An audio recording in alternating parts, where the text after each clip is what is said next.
Tantangannya aku balik lagi sebenarnya tantangan yang masih aku harus penyesuaian tuh bahasa Jawa, karena emang aku tidak menggunakan bahasa Jawa untuk keseharianku. Jadi dan juga bahasa Jawa yang film-film yang sebelum aku mainkan itu bukan bahasa Jawa. Jawanya beda-beda, ada yang Jawa Barat, ada yang Jawa Timur, Jawa Tengah, dan justru di film aku ini kita pakai Jawa Tengah. Tadinya kita pakai Jawa Timur, tetapi yang ditulis itu emang Jawa Timur, tapi harusnya kita pakai ke Jawa Tengah. Jadinya kita switch up yang lumayan cepat banget, otodidak, dan juga untungnya ada orang-orang sekitar. Terus juga penyesuaian dengan keluarga baru, dengan pemain baru juga.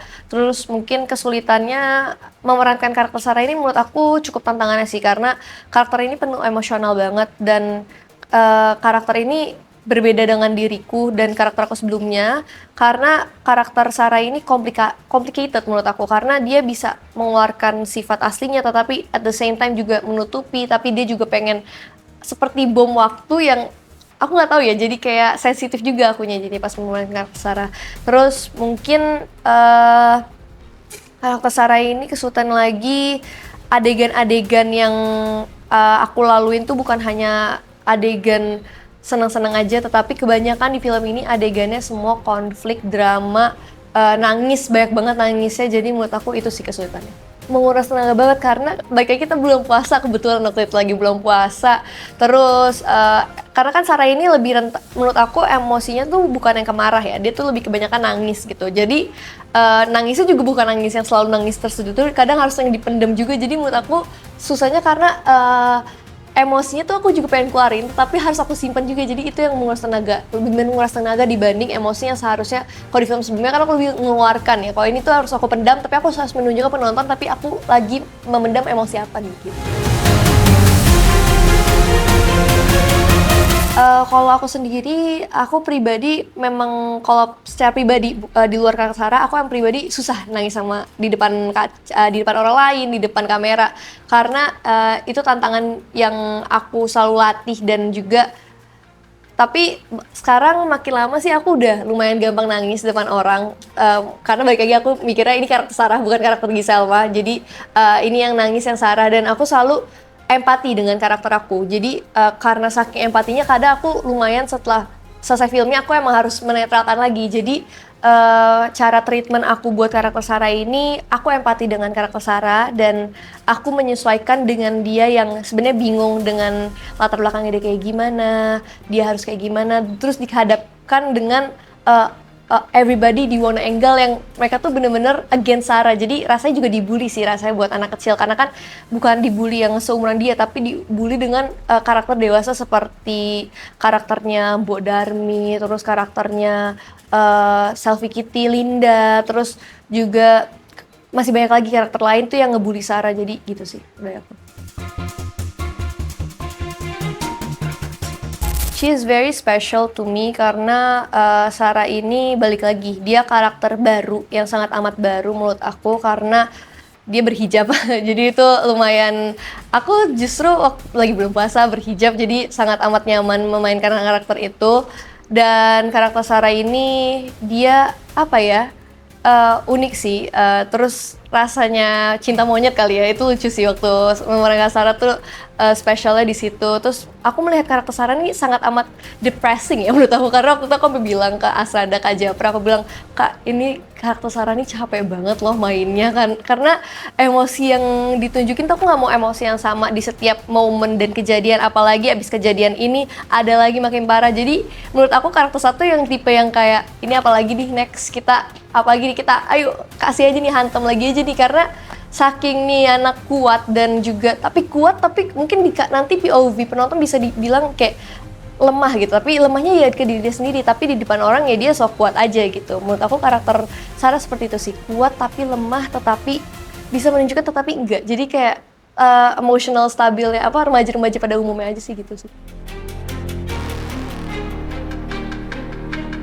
Ada, karena sempat di sosial media kan beberapa, aku nggak tahu tahun lalu apa beberapa bulan yang lalu, itu tuh sempat viral kalau misalkan ada seorang anak yang mengaku dia itu anaknya Kunti gitu. Terus sebenarnya aku tuh nggak, itu ternyata aku baru tahu tuh sebelum syuting anak Kunti aku udah tahu, dan aku mikir dikira aku tuh kuntilanak, dia tuh mencari anak, apa dia nggak punya anak, oke dia mencari anak. Ternyata dia punya anak, oke itu yang surprising buat aku. Dan ternyata ada anak yang mengaku mamanya Kunti, itu sih yang menurut aku bukan mitos ya, lebih iya real ada gitu. Jadi aku baru tahu adanya itu sih, karena kan sempat viral tuh yang cuplikan yang anak nangis karena dia mamanya anak Kunti gitu kan. Jujur kalau misalkan kuntilanak, aku takutnya, aku sebenarnya bisa merasakan kayak sensitif bisa dibilang. Aku takut mungkin karena suaranya kali ya, bukan lebih kayak annoying ya sebenarnya suara kuntilanak, tapi serem karena baru kemarin sebenarnya itu mitosnya Kak Wafi Zihan yang ngasih tahu. Dia bilang kalau misalkan suara kuntilanak makin jauh itu tandanya dia deket, tapi kalau misalnya suara kuntilanak deket dia makin jauh. Nah itu yang sebenarnya nggak masuk akal, tapi lebih ke creepy aja sih. Aku baru tahu gitu. Tapi kalau misalkan kuntilanak mungkin appearance dia, tapi aku udah sering lihat jadi aku biasa aja sekarang. Tapi maksudnya sering lihat, nggak sering lihat in real life gitu loh, karena tapi secara nggak langsung gitu.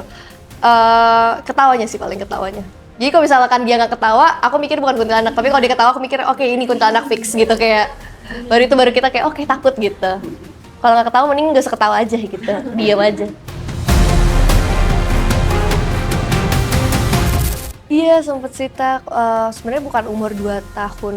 2 tahun tuh mulai casting, tapi kalau misalkan photoshoot kalau misalkan itu bisa ke-include, itu mungkin dari ajang-ajang lomba bayi sehat itu aku udah sering photoshoot kayak gitu sih dari kecil. Iya karena tapi aku mungkin bisa merasakan dunia entertainment itu rasanya, aku kayak oh ini dunia industri entertainment itu saat umur 7 tahun waktu aku memulai pekerjaan pertamaku yaitu iklan.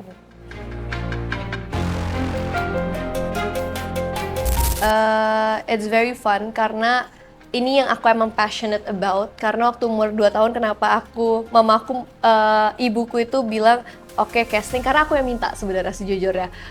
Aku tuh suka sama film-film, aku dari kecil suka nonton film, aku suka nonton teater, apapun yang ada di TV ataupun di bioskop aku tonton.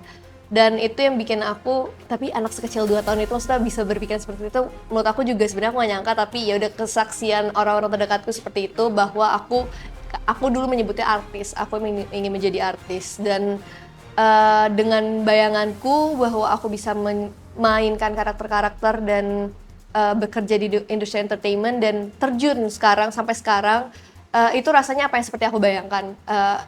Sangat-sangat fun, aku menemui banyak orang baru, aku menemui bagaimana cara bekerja di entertainment, dan bagaimana pekerjaan ini menurut aku bukan hanya pekerjaan yang bisa dinikmati kayak oh yaudah lo anak entertainment seru, fun, emang gampang. Enggak, maksudnya semua orang di entertainment ini juga berjuang masing-masing, dan bukan hanya kita aktor aktrisnya tetapi juga kru film, terus orang produksi, semuanya itu terlibat dalam satu film yang menurut aku film itu membutuhkan banyak sekali orang, dan bukan film aja tetapi iklan dan apapun itu yang dikreasikan itu sih menurut aku.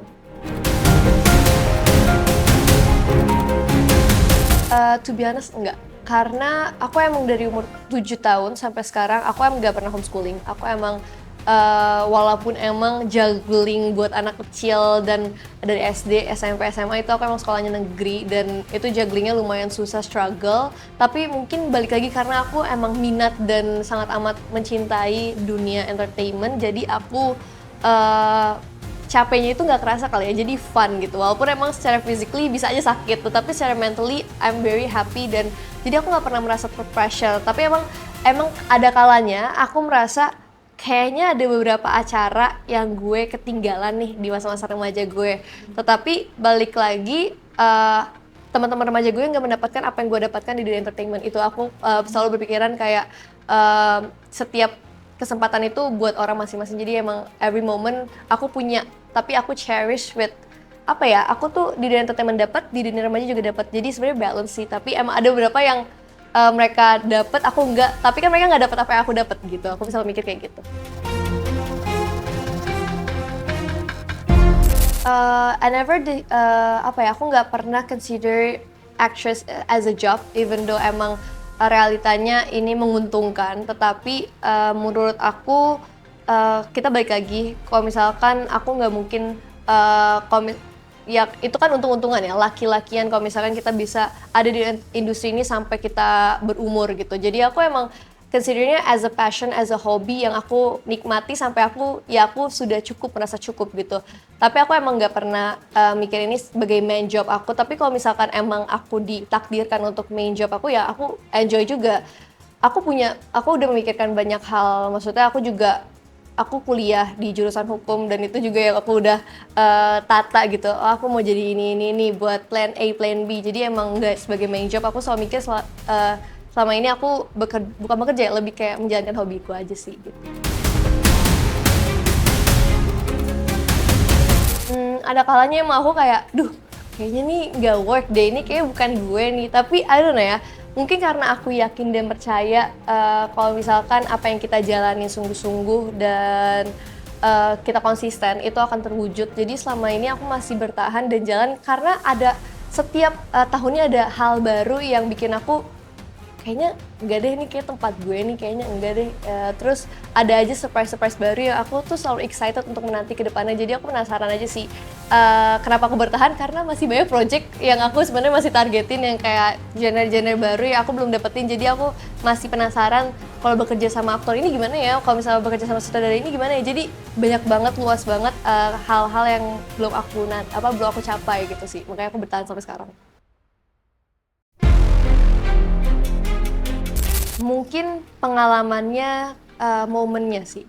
Aku ingin mendapatkan pengalamannya itu karena, eee, balik lagi tadi aku bilang, genre-genre yang aku belum nyobain action itu atau, komedi. Karena kan selama ini orang taunya aku di horor gitu. Aku emang pernah action, tapi itu waktu masih kecil. Jadi aku pengen ngulang lagi nih pengalamannya. Aku pengen, ingat lagi kenangannya gimana nih. Apalagi sekarang mungkin aku bisa dapat karakter yang waktu itu kan, waktu kecil ya, Dinda, Foxtrot 6 waktu kecil. Tapi kalau sekarang nih gimana nih kalau aku dewasa, apakah aku dapat karakter yang bisa aku fighting juga, atau di komedi aku bisa ngelawak juga, atau jadi pengalaman aku pengen dilihat juga dengan karakter-karakter baru. Kalau misalkan momennya aku pengen dengan orang-orang baru juga, kayak gitu sih.